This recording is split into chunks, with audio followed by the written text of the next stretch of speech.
Let's debunk some myths and set the record straight. Have you heard the common campervan myths, the misinformation? Solar panels are a waste of money. You need a habitation certificate. A California Ocean isn't worth it. A VW transporter is too small, and that magic product that cleans your van. Or maybe you can't get a proper coffee in a van, plus lots more. The first big myth is that campervans are too expensive. It isn't true. You don't need to buy a brand new campervan to begin van life. You don't even need a converted camper. I've said before, it doesn't matter what you drive. We can all have the same experiences. And I've said, you don't need a full conversion. You could potentially opt for a slide pod, install the kitchen, the bed, a shower in a slide out unit. Perhaps you could sleep in the awning rather than in the rib bed or the pop top bed. You could even sleep in a tent. You can do it on a really small budget. Campervans are increasing in price, as are all vehicles, but there's still a way to get started for beginners. Onto campervans and motorhomes are the same. Some do say that campervans are just starter motorhomes, but that's not really the case.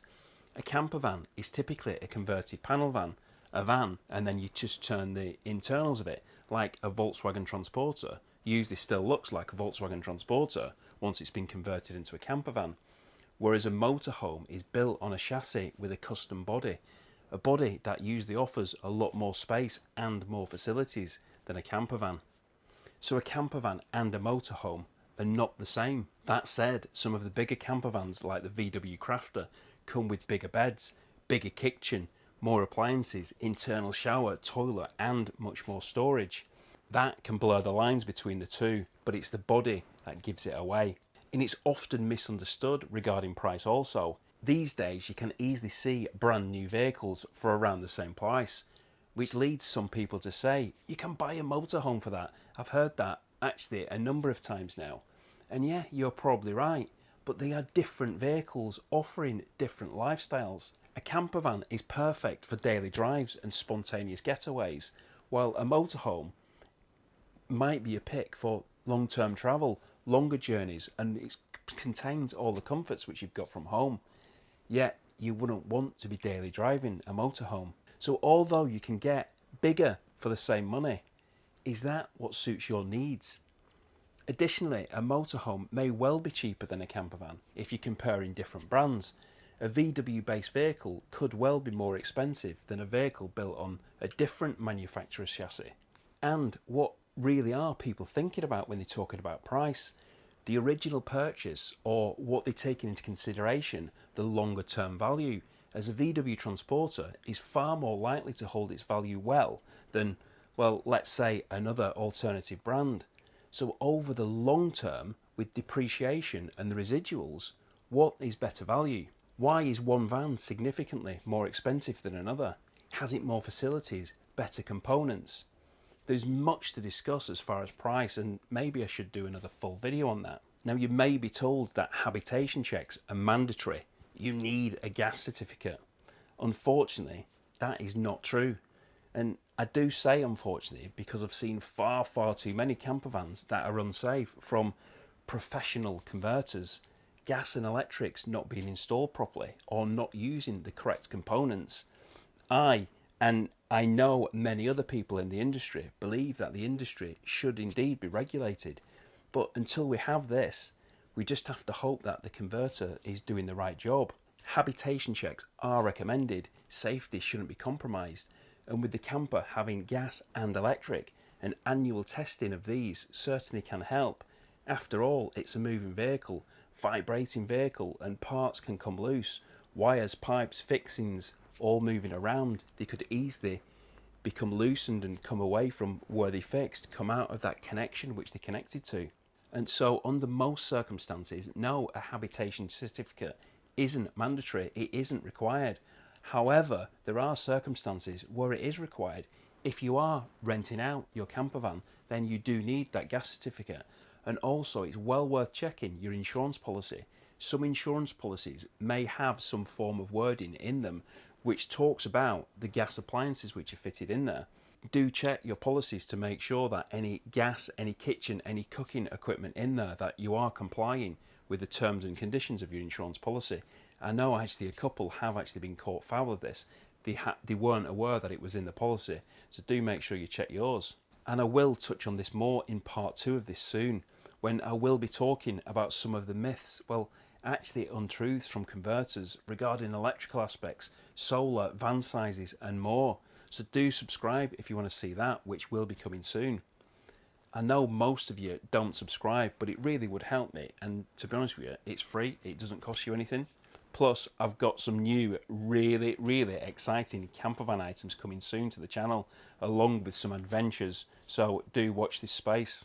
Anyway, some of you do say that campervans are too small, and well, if you've got a family of 6 and you're trying to fit into a 4-berth van, then yes, it is going to be too small. A transporter is unlikely to have an internal shower room with a toilet, a 90-litre fridge, a sofa, and whatever other creature comforts you may want.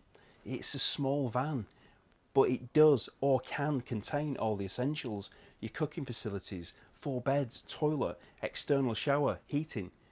It's a small van, which is great for that weekend getaway, that spontaneous break, maybe not living in it permanently, but it can also be extended with an awning, extra luggage space with a roof box or a tow bar box.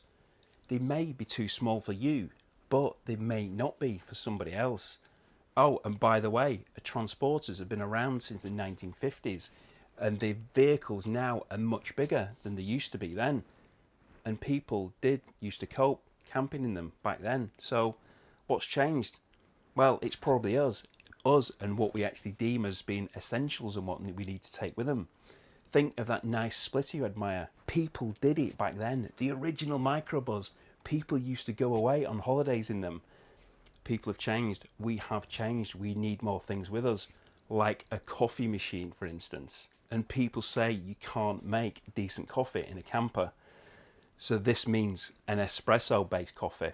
Now, normally this is going to require a coffee machine and a good electrical system, a good size battery and a very big inverter. Unless you're on hookup, that is. Well, with this out-in portable espresso maker, you can make a pod coffee or ground beans coffee with an espresso shot. All you need is cold water. You can add cold water into the top, hold the button down, and it heats it up for you. It's absolutely brilliant. I'll talk about this more in a future video. You don't even need hot water, like I say. You just can add cold water and it'll make you a nice espresso in about, I think it's 4 minutes I've timed it at. Absolutely brilliant device. I took this into work the other day, and it was purely only just to make myself a nice coffee. I wasn't actually taking it in to show them, but it got a lot of attention. People were asking me about it. What is it? Where can I get one from? Etc. So actually there was quite a buzz about it. Really pleased with that. I do like it. Perfect for that portable espresso coffee. I'll put a link to it below if you are interested, but like I say, I will do a video on that again in the future. Now, a very common myth, which I've dispelled before, and that's all VW transporters are the same. And this is definitely not. Yes, there are common layouts, but there are also some great variation. Alternative layouts, pop-tops with alternative openings, gasless off-grid. I showed this in this video at the NEC show last year, and also I did another one this year when I spoke about incredible campervans. I showed the Bowden's van with the kitchen in the rear, and also the Bowden's van with the off-grid, off-road camper. Then there was the Dirty Weekender van, and wow, this really certainly did have that wow factor. If you didn't see that, then do check that out. Obviously after this one, I'll put a link to it at the end. And next, onto a myth that is subjective. Each person having a different opinion on what is comfy and what isn't. And that's campervans don't have comfy beds. And there are two aspects here. One, you've got the pop top. If you've just got a plank of wood for a bed, then no, it isn't going to be comfortable. But if you went for the quality pop top with the quality sprung mattress like the Frolly system and a couple of other ones as well, where it's actually springs rather than just a solid board, then that's definitely going to give you that comfort over the board. And also downstairs, what option did you go for? Personally, I like the rib, and I don't need that thick mattress topper for comfort.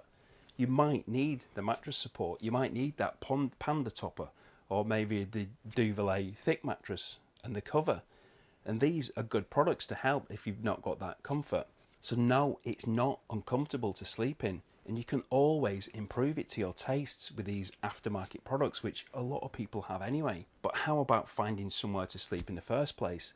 Now, I'm not getting into the rights and wrongs, whether you should or you shouldn't.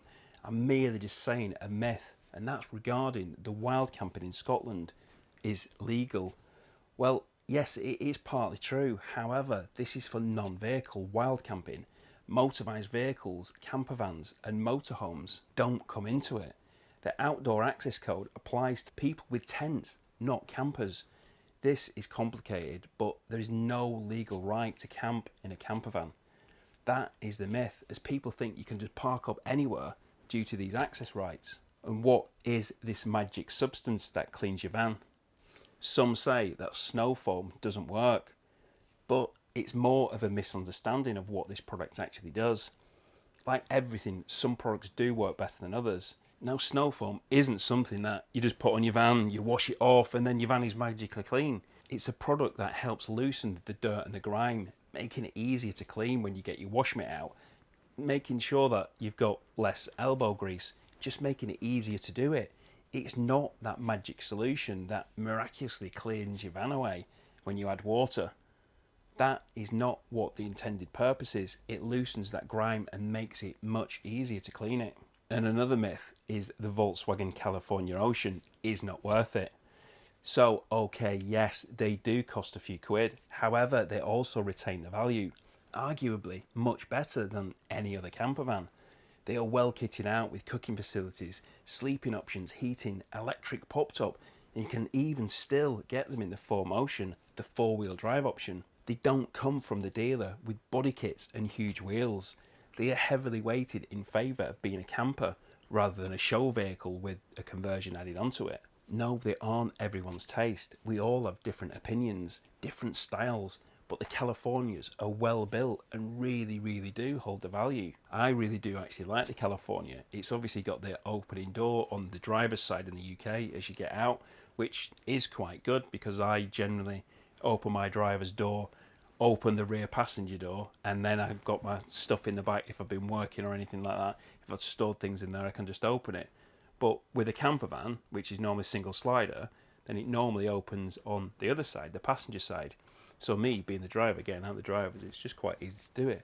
And they are good vehicles, but yes, they are expensive. But like I say, the value with a California can often be at the end because they do hold that value really well. Now, if you want to see some really well built campervans with designs you may not have seen before, then you can have a look at that video here. And do subscribe if you want to see part 2, which is going to be very interesting, much more interesting than this one. Thanks for watching, take care, and I hope to see you soon.